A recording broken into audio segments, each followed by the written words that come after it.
My commitment to diversity and inclusion has motivated so much of my career, from the work I produced as a journalist to the videos I produce here now.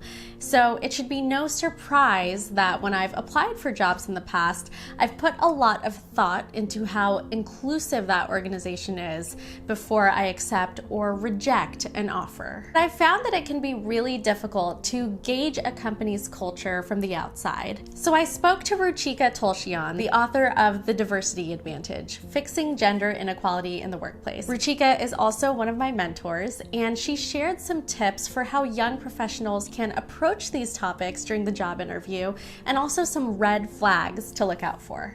If we know in our heart that diversity, equity, and inclusion are important to us, I think it's very, very fair to just say, like, I was just wondering, what are your company's sort of values when it comes to diversity and inclusion? When I think back to being, in my early 20s and interviewing for jobs and feeling scared of saying words like diversity or inclusion, I think one way you could say that is, I was wondering, what do you do to make sure that employees belong? They feel Oh, I like that. Belonging within an organization is something that everyone can understand. Everyone knows what it's like to belong, and conversely, everyone knows what that feeling is of not being able to belong, right? Mm-hmm. And that's something that's actually very universal. We could give sort of leeway when an organization is like, we aren't doing a great job today, and we really want to do better, right? I think that's a good, honest, fair response.